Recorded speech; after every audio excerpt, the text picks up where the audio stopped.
एक समय की बात है कि कबूतरों का एक दल आसमान में भोजन की तलाश में उड़ता हुआ जा रहा था।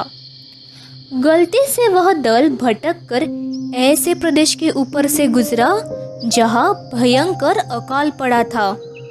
कबूतरों का सरदार चिंतित था। कबूतरों के शरीर की शक्ति समाप्त होती जा रही थी। शीघ्र ही कुछ दाना मिलना जरूरी था। दल का युवा कबूतर सबसे नीचे उड़ रहा था।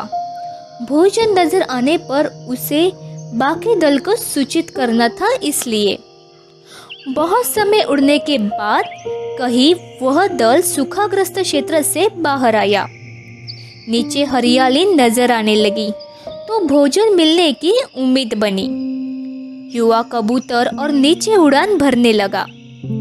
तभी उसे नीचे खेत में बहुत सारा अन्न बिखरा नजर आया। चाचा, नीचे एक खेत में बहुत सारा दाना बिखरा पड़ा है, हम सब का पेट भर जाएगा। सरदार ने सूचना पाते ही कबूतरों को नीचे उतारकर खेत में बिखरा दाना चुनने का आदेश दिया।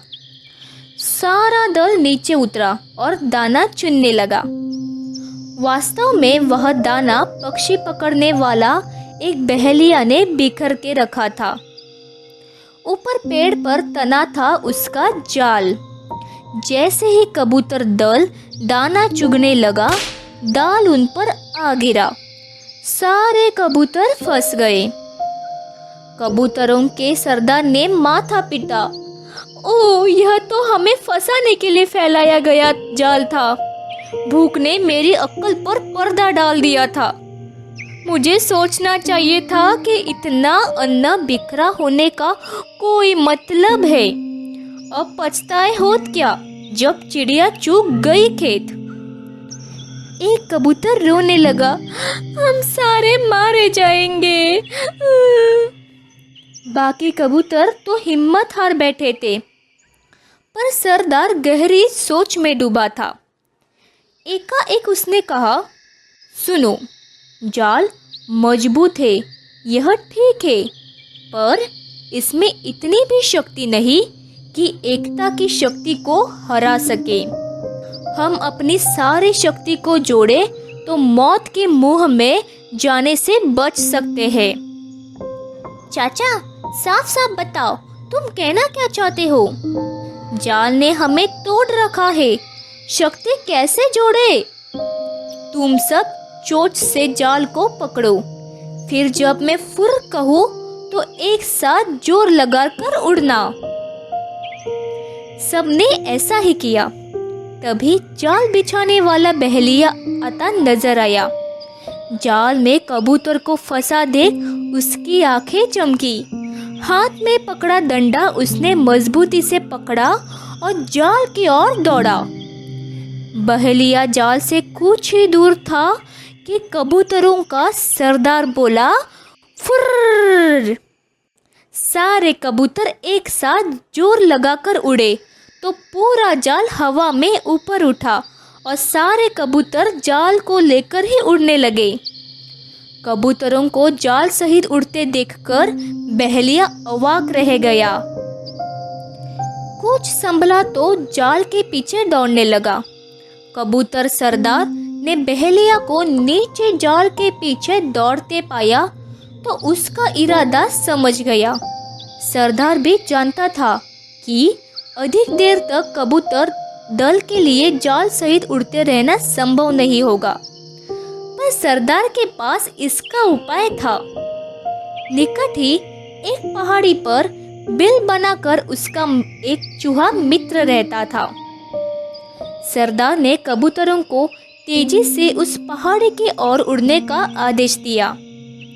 पहाड़ी पर पहुंचते ही सरदार का संकेत पाकर जाल समेत कबूतर चूहे के बिल के निकट उतरे। सरदार ने मित्र चूहे को आवाज दी। सरदार ने संक्षेप में चूहे को सारी घटना बताई और जाल काटकर उन्हें आजाद करने के लिए कहा। कुछ ही देर में चूहे ने वह जाल काट दिया। सरदार ने अपने मित्र चूहे को धन्यवाद दिया और सारा कबूतर दल आकाश की ओर आजादी की उड़ान भरने लगा। एक जंगल में कालू नाम का एक कौवा रहा करता था। वह आम की खेती किया करता था। वह बहुत कंजूस कौवा था।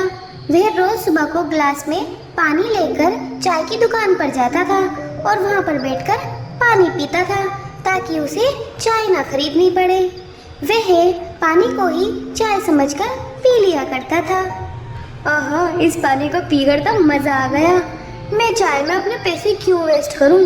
जब मुझे पानी मिल रहा है तो मैं तो अपने पैसों की बचत करूंगा। इसे बचत नहीं, इसे कंजूसी कहते हैं, कंजूस कहीं का। वह वहाँ से अपने घर की तरफ आने लगता है।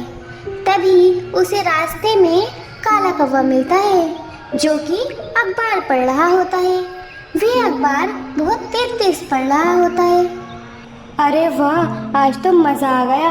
फ्री में ही सारी न्यूज़ पता चल जाएगी। इतनी तेज जो अखबार पढ़ रहा है। हाँ।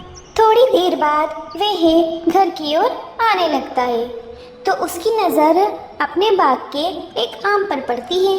वह आम बहुत मोटा हो जाता है। वह आम के पास जाता है। अरे वाह, यह आम तो बहुत ही मोटा है। मैं इसे अभी नहीं तोड़ता, मैं इसे तब तोड़ूंगा जब ये और मोटा हो जाएगा।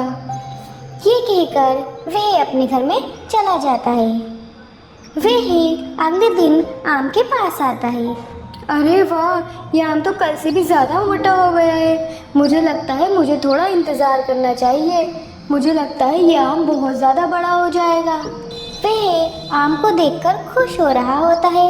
इधर दो शैतान भेड़ें चुन्नी और मुन्नी पेड़ के पीछे छिपकर उसके आम पर नज़र रख रही होती है। देखो चुन्नी, ये आम तो बहुत ही मीठा और मोटा लग रहा है।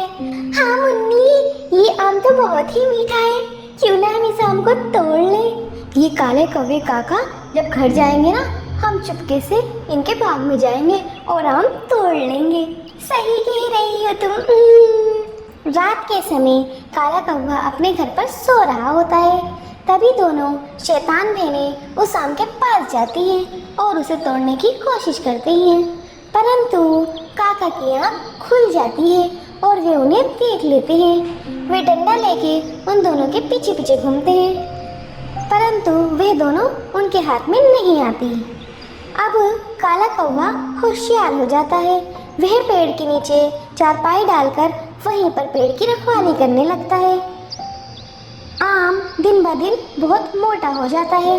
इधर चुन्नी और मुन्नी दोनों ही नए नए प्लान बनाती हैं और प्रयत्न करती हैं कि किस तरह से वे आम को तोड़ पाए, लेकिन वे कभी सफल नहीं हो पाती हैं।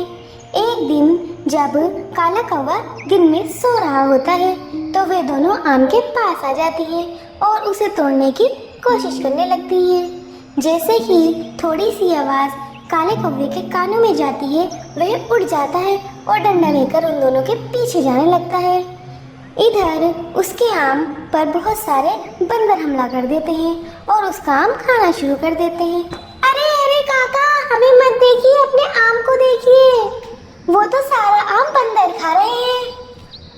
हाँ, मेरा आम, मैंने कब से रखवाली करी थी कि बड़ा होगा तो मैं ऊंचे दामों पर बेचूंगा। ये कैसे हो गया? क्योंकि काका आप बहुत ही कंजूस है। ना तो आपने ही आम खाया, ना किसी और के मुंह लगने दिया, सारा बंदरों ने खा लिया। अब काला कौवा अपना सर पकड़ के बैठ जाता है। अब उसे कंजूसी का मतलब समझ आ जाता है।